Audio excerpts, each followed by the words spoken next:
ഇന്ന് തന്നെ ഡൗൺലോഡ് ചെയ്യൂ. കാണൂ നിങ്ങളുടെ ഫേവറേറ്റ് ഷോസ്. അയ്യോ കുറുപ്പ് സാറേ, ഞാനില്ല. ഭക്ഷണം ഉണ്ടാക്കുന്ന ഒരു മത്സരമായിട്ട് കാണാനൊന്നും എനിക്ക് പറ്റില്ല. അതൊരു ജോലിയായിട്ട് പോലും ഞാൻ കണക്കാക്കിയിട്ടില്ല. എന്റെ സംതൃപ്തിക്ക് വേണ്ടി ചെയ്യുന്ന ഒരു കർത്തവ്യം, അങ്ങനെ കാണാനേ എനിക്ക് പറ്റൂ. അതൊന്നും പറഞ്ഞാൽ പറ്റില്ല. എനിക്കറിയാം ശാരദാമ്മ ഇതേ പറയൂന്ന്. അത് ഞാൻ സാബു സാറിനോട് പറയുകയും ചെയ്തല്ലോ. ഇപ്രാവശ്യത്തെ പ്രൈസ് മണിയും കൂട്ടിയിട്ടുണ്ട്. മത്സര വിജയിക്ക് കമ്പനി കൊടുക്കുന്നതേ 10 ലക്ഷമാ. 10 ലക്ഷം രൂപ. അതെ, ചെറിയൊരു തുകയല്ല. തുകയുടെ കാര്യത്തിലല്ല സാറേ, അതിപ്പോ 1 രൂപയുടെ പ്രൈസ് മണി ആണെങ്കിലും നമുക്ക് അതിനോട് മനസ്സുകൊണ്ട് ഇഷ്ടമുണ്ടെങ്കിലല്ലേ അതുമായിട്ട് മുന്നോട്ട് പോകാൻ പറ്റൂ. എനിക്ക് പാചകം വെറും ഒരു നേരം പോക്കല്ല സാർ, അതെന്റെ ജീവിതമാ. അങ്ങനെ ഒന്നും പറഞ്ഞാൽ പറ്റില്ല. കുറുപ്പ് സാർ എനിക്ക് ഗുരുതുല്യനായ ഒരാളാ. അദ്ദേഹത്തിന്റെ പ്രതിനിധിയായി ശാരദാമ്മ ഈ മത്സരത്തിൽ പങ്കെടുക്കണം. പങ്കെടുത്തേ ഒക്കൂ. അതെ ശാരദാമ്മേ, ശാരദാമ്മയോട് സാബു സാർ ആവശ്യപ്പെടുന്നത് വലിയൊരു കല്യാണ സദ്യക്ക് ഭക്ഷണം ഒരുക്കാനൊന്നുമല്ല.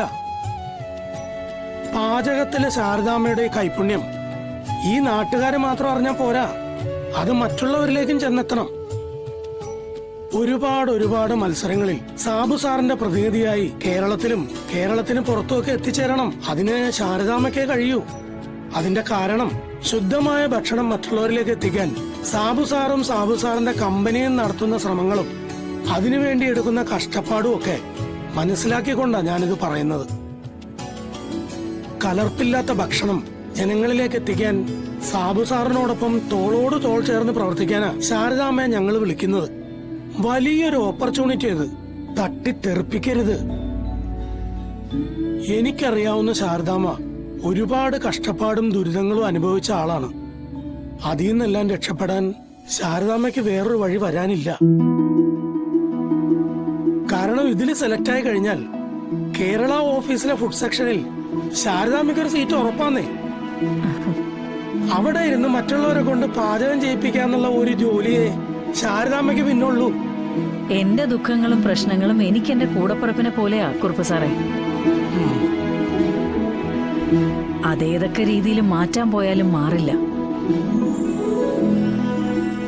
പിന്നെ കുറുപ്പ് സാറിന് തന്നെ അറിയാലോ, വലിയ മോഹങ്ങളൊന്നും എനിക്കില്ല. എളിയ ജീവിതമായാലും സ്വസ്ഥതയും സമാധാനവും വേണമെന്നുണ്ട്. അതെനിക്ക് എന്റെ ഈ കൊച്ചു ലോകത്ത് നിന്ന് കിട്ടുന്നുമുണ്ട്. അതുകൊണ്ട് ദയവായി എന്നെ ഒന്ന് ഒഴിവാക്കണം കുറുപ്പ് സാറേ. അയ്യോ, ഇതൊരു ധിക്കാരമായിട്ടൊന്നും കാണരുത്. കാരണം വലിയ ആളുകളുടെ ലോകത്ത് ജീവിക്കാൻ എനിക്കെപ്പോഴും പേടിയാ. അതെന്തുകൊണ്ടെന്ന് ചോദിച്ചാ ഞാൻ വളർന്നു വന്ന ജീവിത സാഹചര്യങ്ങളാവും. എന്നെ ഇനി നിർബന്ധിക്കരുത്. അത് എനിക്ക് കൂടുതൽ ബുദ്ധിമുട്ടുണ്ടാക്കുകയുള്ളൂ. കുറുപ്പ് സാറേ, ഇനി ശാരദാമ്മയെ നിർബന്ധിക്കണ്ട. കുറുപ്പ് സാർ എനിക്ക് ഗുരുതുല്യനായ ഒരാളാ. ഇദ്ദേഹത്തിന്റെ പ്രതിനിധി എന്ന നിലയിൽ ശാരദാമ്മയ്ക്ക് എപ്പോ വേണമെങ്കിലും പങ്കെടുക്കാം. ആലോചിച്ചിട്ടൊരു തീരുമാനം പറഞ്ഞാൽ മതി. നമ്മളെ തേടി വരുന്ന ഭാഗ്യം തട്ടിത്തെറിപ്പിക്കരുതെന്നൊരു അപേക്ഷ എനിക്കുണ്ട്.